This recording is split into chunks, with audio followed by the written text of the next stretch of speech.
friends, family, loved ones, esteemed guests. Welcome to the spring commencement ceremony for the class of 2019 at the University of North Carolina at Chapel Hill. Today, we gather to celebrate our memories, as well as take time to catalog the present as we prepare for new beginnings. This is the place we have made our home for the past 4 years, or maybe a bit longer if you're like me. As a Carolina grad, you will be able to walk away knowing that you will forever be a part of this treasured place. When it came time for me to write my speech, I looked to the wisdom of those before me. I've never had to address a group of grads. So last year, I looked to Chancellor Folt's speech, and she said that we all came to Carolina with different expectations, different identities, and different dreams, but probably similar worries like, who can I sit with at Lenore? Or how do I sign up for basketball lottery tickets? I think what we fail to acknowledge is that there are students who are asking, who will be my ally if I am arrested without cause? And will I even be able to physically get my mobility device to my classes? I often feel overlooked at my school. I often feel that I am shouting into a void because we offer courses of study on the very topics which plague us and are being ignored. I am informed about intersectional discrimination because I seek education, and this university has wonderful resources. I have passionate professors, but our voices tend to be lost here. And when white supremacists come onto our campus, our school does not condemn their cause. They are given free parking. They are asked gently to take their firearms elsewhere. When memorials are erected to honor Black lives, like the woman who was horsewhipped until her skirts hung in shreds on our campus, and James Cates, who was killed in 1970 when he was 22 years old after being stabbed by white supremacists right up there in the pit, they are removed by the university because they fall under the drip line of the trees. And after they are stolen by a Confederate group and recovered by police in their truck, they do not deduce a reason to press charges. Yet students are charged during protest. Recently, our Unsung Founders Memorial, which honors the people of color who helped build Carolina, was vandalized and urinated on. Our interim chancellor, Guskowitz, condemned the behavior because it was unlawful, not because it was racist. This was recently asserted by student activist Julia Pulowski. The work of student activists is the only visible moral consciousness at UNC. Silent Sam did not come down because Chancellor Folt authorized its removal. Chancellor Folt actively opposed student efforts, and I was present when students attempted to assert our voices as a group, and our school's reaction was to lock the doors to the South Building. When we are worrying about basketball tickets, our university values us. When we fill a student section and hark the sound of Tarheel voices, when we spread a fire of blind allegiance, our university values us. But they have made it clear that they won't side with students at the risk of upsetting the status quo, even if the status quo is built on people who are suffering. This is a university of terrific academic resources. UNC should take advantage of them and start to pay attention in class. Let everyone remember that those who remain neutral in situations of injustice have chosen the side of the oppressor. Class of 2019, we have made it to commencement. Again, another graduation season has come and gone, and you may or may not have graduated with your peers. I know that it may seem like an uphill battle. It is. To those of us who have struggled, we see you. I started at UNC in the fall of 2013. After all of those years, I was so glad to finally be able to apply for graduation this spring. Still, I may not graduate. I love to learn, but I still miss deadlines. I miss lots of deadlines because of my intersectional identities as a student with physical health conditions, a neurodevelopment disability, and a mental health condition. Some of us have had to spend college adapting to systems that don't work in our favor or even push directly against us. The day is Tuesday, April 16th, and I am not paying attention in class. I made it about 5 minutes in before I started to get anxious about my poor health. And I think, just for a minute, I might read on heart disease, since my therapist suggested I should see a cardiologist. But by the end of the class period, I have once again cycled through many stages of grief. The condition I'm researching more accurately describes my symptoms than anything I have come across. The condition I'm researching ends in heart failure. And I laugh because the end of the article suggests reducing stress and getting enough sleep, as if that were an option. And with the time remaining in class, I research cardiologists near me, who takes my insurance, who has trustworthy reviews, who seems most likely to take me seriously. This is how I spend my time, and I know that if I don't do it, no one else will, because I am my only advocate in the healthcare system. I am my only advocate at a university which assumes that I am attempting to take advantage of the system. For some of us, parking is essential. Accessibility to campus is a struggle, and it feels like a slap in the face when event permits are suddenly required to park where we do every day, where we have paid $300 for spots. I don't want to go to a game. I want to attend class. Having a disability on campus means having to go above and beyond in time spent on assignments and effort to keep up, and being disparaged along the way. Using your limited energy to work against a system telling you that your needs for accommodation do not apply to their bullet-pointed list. Being a disabled student means that your university sees your best as poor performance.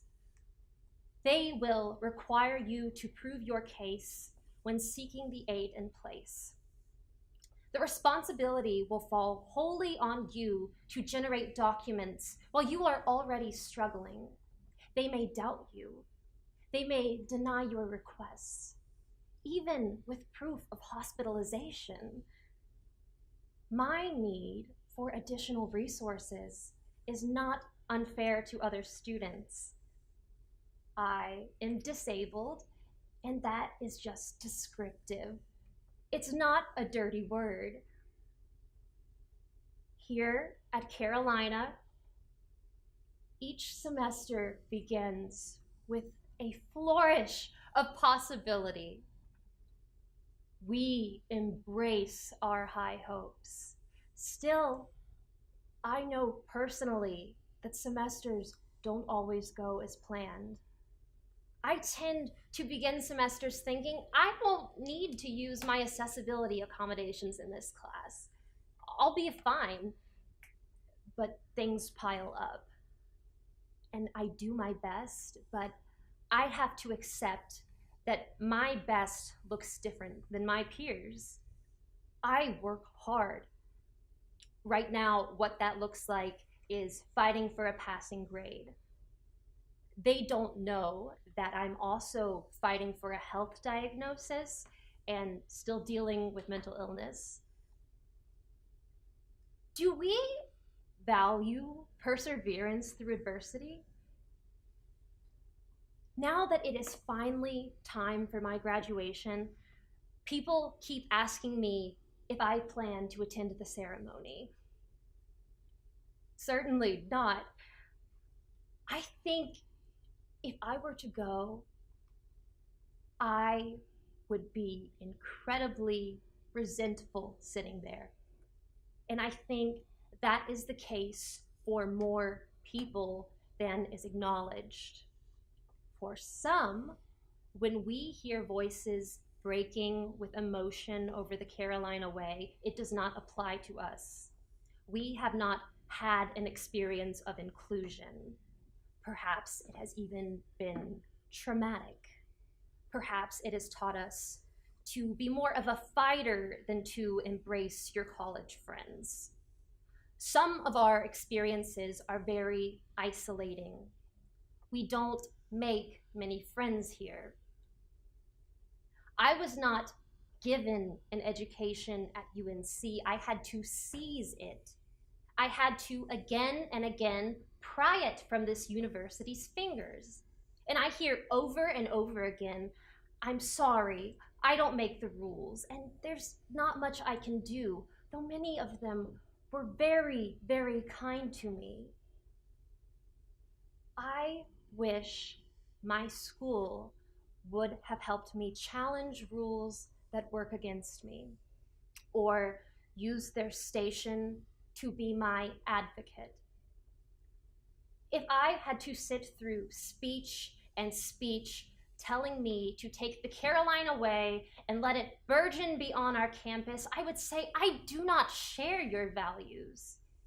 Many of us here are not included in your university ideal, and we have been shouting this since we even learned we had a voice. What does UNC value? Excellence, and they'll have it at the cost of humanity. Leadership, but only the kind that sits well with wealthy backers. Integrity, but applied at different standards, as students of color are a minority on this campus, yet occupy the majority of academic honor court cases. Integrity, but not when it comes to where we get financial support. Then, suddenly, our hands are tied.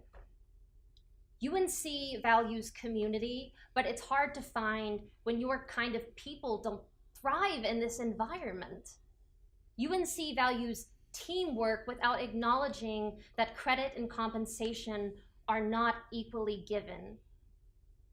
What I want to ask UNC is, do we value perseverance in the face of adversity? Because that's all my college experience has been. And I know it has been for a lot of other people too.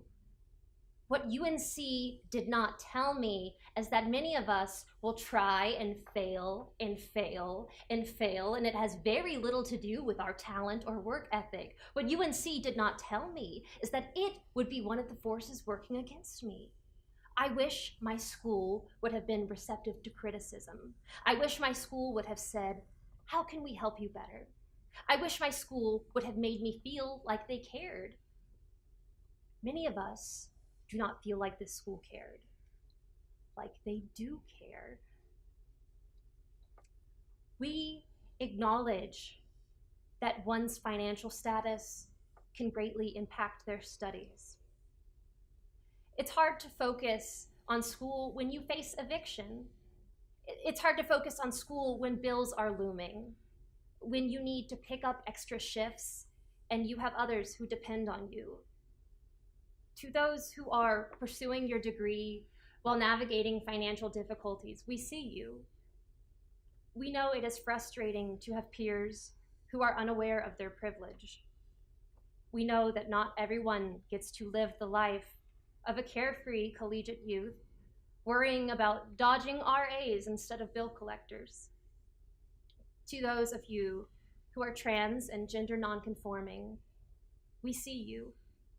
We wish that our campus was more accessible to you and that you didn't have to keep eyes on the map of gender-neutral restrooms on campus.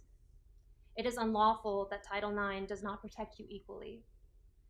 Title IX should serve to protect us all, yet victims of sexual assault live in fear of the possibility of running into their rapist on campus, and for many survivors, going to class is terrifying. For those of you who are survivors, we see you. Your university should value your education over your rapists. For those of you who face anxiety over your legal status, we see you. You should be able to focus on your studies and not being uprooted from your family.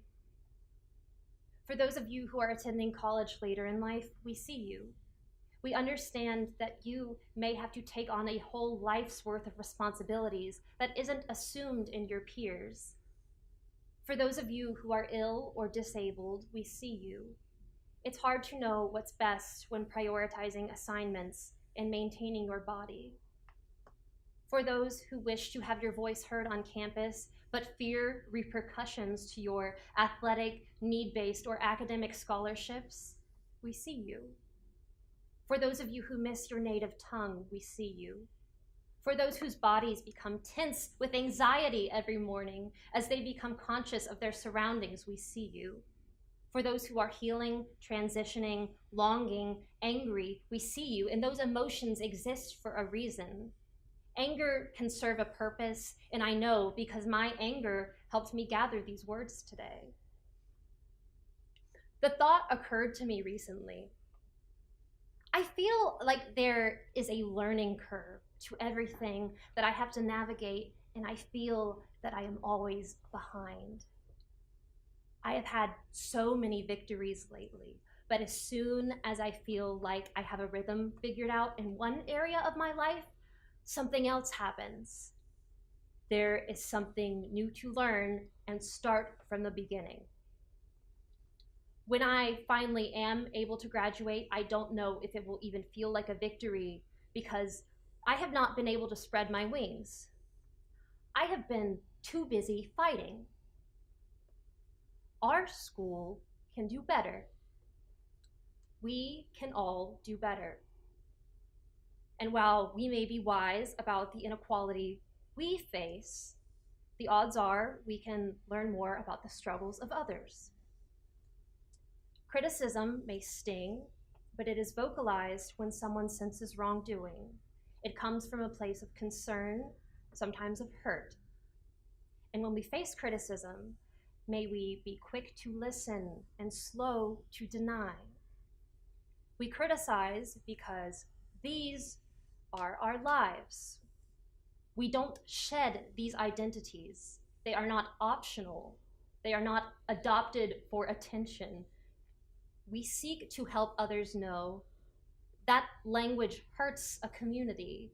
That action hurts survivors. That policy hurts me directly.